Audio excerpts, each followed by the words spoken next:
Hello दोस्तों, कैसे हो आप लोग। आई होप कि सब लोग बहुत अच्छे होंगे। कल उत्तराखंड लोक सेवा आयोग द्वारा संभवतः तीसरी या चौथी बार अपने प्रारंभिक परीक्षा के परिणाम में संशोधन किया गया और बहुत सारे छात्र विशेषकर महिलाएं जो काफ़ी दिनों से मुख्य परीक्षा की तैयारी में लगी हुई थी, सब को उम्मीद था कि 23 फरवरी से जो मुख्य परीक्षा की संभावित तिथि है उस पर सब मुख्य परीक्षा देना था। अचानक से सबको बाहर कर दिया गया झटके में। आप उन लोगों के भी व्यथा को तकलीफ़ को आप समझिए कि जो लोग 3-4 महीने से परीक्षा में मुख्य परीक्षा की तैयारी कर रही थी और अचानक से कल पता चला कि अब मुख्य परीक्षा से उनको बाहर कर वंचित कर दिया गया देने से, तो उन पे क्या बीत रही होगी। और ये जो निर्णय लिया गया था वो मेरे जो हाई कोर्ट हैं उत्तराखंड उच्च न्यायालय के द्वारा के आदेश के आलोक में ही जो अनरिजर्व कैटेगरी की जो 30% आरक्षण की बात थी सिर्फ उत्तराखंड की महिलाओं को के संदर्भ में पहले प्रावधान था, उसको बदलकर उसको बाहर की महिलाओं को भी उस कैटेगरी में यानी अनरिजर्व किया जो 30% आरक्षण का प्रावधान था उसमें समायोजन की बात कही गई थी उत्तराखंड हाईकोर्ट के द्वारा। उसके पश्चात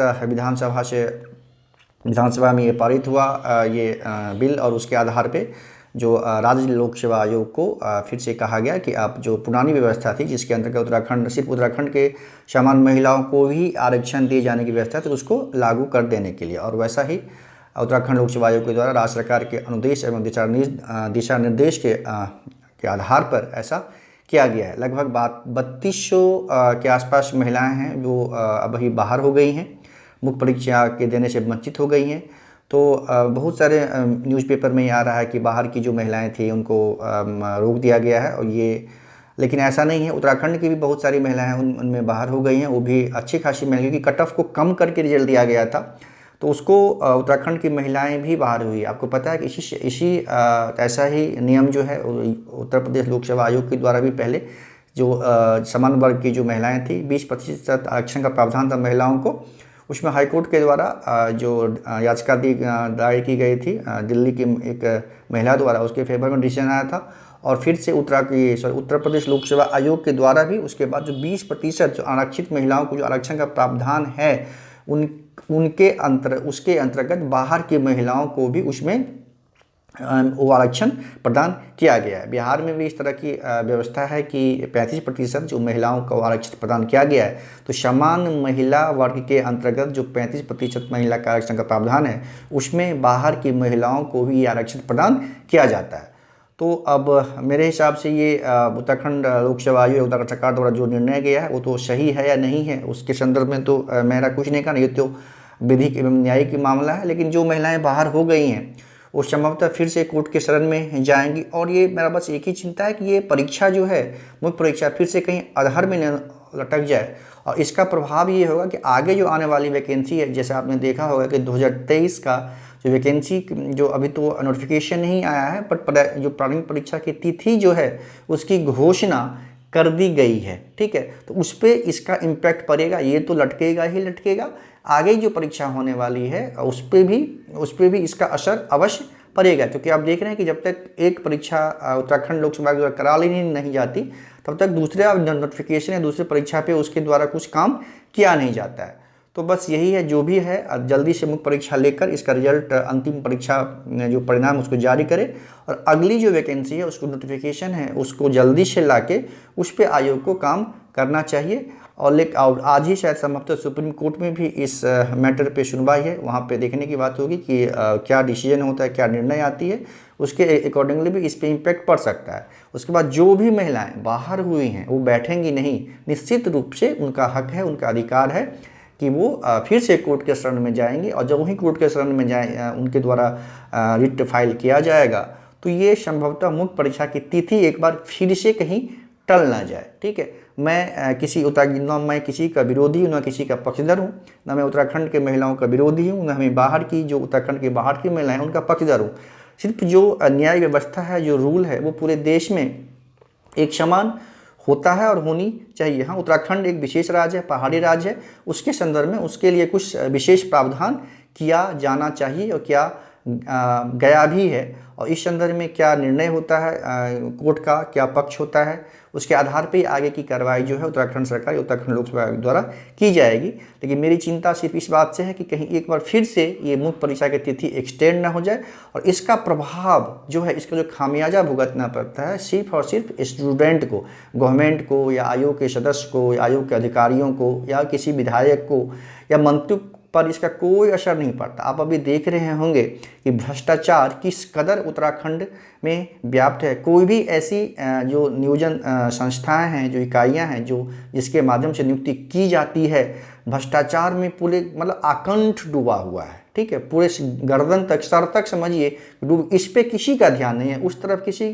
कार्रवाई नहीं हो रही है। मंत्री हैं या अभी आपने देखा कि जो पेपर लीक हुआ था उसके जो अधिकारी संलिप्त थे उसमें, उस पर क्या कार्रवाई हुई, उसके संदर्भ में कोई समाचार नहीं है, कुछ भी समाचार नहीं मिल रहा है। लेकिन ये छात्रों को परेशान किया जा रहा है सिर्फ, जबकि ये होना चाहिए कि जो भ्रष्टाचार व्याप्त है हर स्तर पे व्याप्त है, ठीक है, सबसे पहले उस कमी को दूर किया जाना चाहिए ताकि जो भी परीक्षा हो पारदर्शी तरीके से हो और शुद्ध तरीके से पूरी ईमानदारी पूर्वक उसका संचालन किया जा सके, और ताकि ऐसे किया सके ताकि जो मेधावी छात्र हैं उनको अवसर मिले। सिर्फ पैरवी और पैगाम और पैसे के भरोसे अगर नौकरी अगर कोई स्टूडेंट अगर प्राप्त कर लेता है तो समझिए एक बार उस सिस्टम में जाएगा तो उसका उद्देश्य सिर्फ और सिर्फ यही होगा कि अधिक से अधिक धन कमाना, अधिक से अधिक पैसा कमाना। तो फिर उस राज्य की तरक्की कैसे हो पाएगी। तो सरकार को, आयोग को, सभी को मिलकर ये चाहिए कि सबसे पहला कदम ये होना चाहिए कि जो भ्रष्टाचार है उसको कम नहीं करना है, उसको समाप्त किया जाना चाहिए। तभी उत्तराखंड एक सशक्त एवं समृद्ध राज्य बन सकेगा। फिलहाल देखते हैं कि आगे इस पे क्या कार्रवाई होती है। जो स्टूडेंट महिलाएं बाहर हुई हैं वो क्या करती हैं, लेकिन वो कोर्ट तो अवश्य जाएंगे। आपने देखा होगा कि बहुत सारी जो उत्तराखंड की महिलाएं भी उनमें बाहर हुई है, जो कि पूर्व में जो कट ऑफ था 79 के आसपास, 70 पूर्व में जो कट ऑफ था 78.64 के इक्वल, उससे अधिक जिस महिला का कट ऑफ मार्क्स है, ठीक है, उन्हीं का रोल नंबर इसमें है, या उससे कम जिनको आया उसको बाहर हो जाएंगी। और बाहर की उत्तराखंड की बाहर की महिलाएं जो हैं उनका अगर जो उत्तराखंड जो पुरुष सामान्य वर्ग का जो कट ऑफ है 91 प्लस जो कट ऑफ है, अगर उससे अधिक मार्क्स अगर उनको है तभी वो उत्तराखंड की जो बाहर की महिलाएं हैं उनका रिजल्ट इसमें है। उससे कम अगर जिनका भी कट ऑफ था मार्क्स था उनको बाहर कर दिया गया है। और 78.64 से कम जिन उत्तराखंड के महिलाओं का विभिन्न पूर्व में जो रिजल्ट प्रकाशन किया गया था उसमें उनका नाम आया था, तो उससे अगर कम मार्क्स जिनका था उनको भी बाहर कर दिया गया है। तो ये नहीं है कि सिर्फ बाहर की महिलाएं ही बाहर हुई हैं, उत्तराखंड की भी महिलाओं की संख्या जो बाहर हुई है वो अच्छी खासी संख्या है।